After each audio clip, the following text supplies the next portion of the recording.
SSC নিয়োগ দুর্নীতি মামলার রায় দিয়েছিল কলকাতা হাইকোর্ট।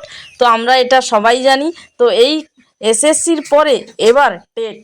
তো ভোটের মাঝেই বিরাট একটা আপডেট বা বিরাট একটা ঘোষণা করলো কলকাতা হাইকোর্ট। তো আজকের এই ভিডিওতে আমরা বিস্তারিত দেখে নেব।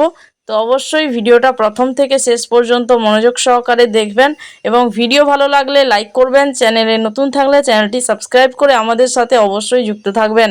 তো বন্ধুরা, এসএসসি নিয়োগ দুর্নীতি মামলার রায় দিয়েছে কলকাতা হাইকোর্ট। এবার নির্দেশ টেটকে। তো বিস্তারিত আজকের এই ভিডিও থেকে আপনারা দেখতেই থাকুন।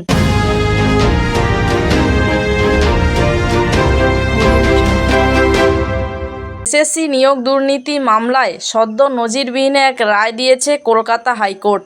সোর্সের মধ্যে লুকিয়ে থাকা ভূত খুঁজতে না পেরে কার্যত গোটা সোর্সে ফেলে দেওয়ার নির্দেশ দেওয়া হয়েছে। অর্থাৎ 2016 সালের এসএসসি পরীক্ষার গোটা প্যানেল বাতিল করেছে আদালত, যে কারণে চাকরিহারা হয়ে পড়েছেন প্রায় 26,000 মানুষ। সেই রায়ের রেশ কাটতে না কাটতেই এবার 2017 সালের টেট পরীক্ষার প্রশ্নপত্র ভুল মামলায় বিরাট নির্দেশ দিল হাইকোর্ট। 2017 সালের প্রাথমিক টেট মামলায় মোট 21টি প্রশ্ন ভুল থাকার অভিযোগ উঠেছিল। সেই প্রেক্ষিতে মামলা করেন কয়েকজন পরীক্ষার্থী। ভুল প্রশ্ন থাকলে যে সকল পরীক্ষার্থী সেই প্রশ্নের উত্তর দেওয়ার চেষ্টা করেছেন তাদের প্রাপ্য নম্বর দেওয়ার দাবি জানিয়েছিলেন তারা।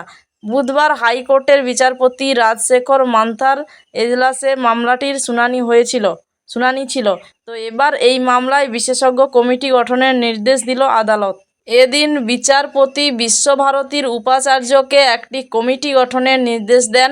বলা হয়, উপাচার্য নিজের পছন্দমতো কমিটি তৈরি করতে পারবে।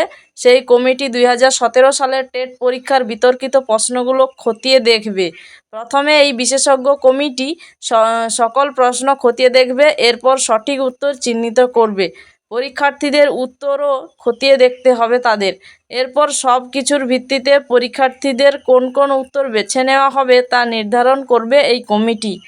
1 মাসের মধ্যে একটি রিপোর্ট তৈরি করে মতামত জানাতে হবে কমিটিকে।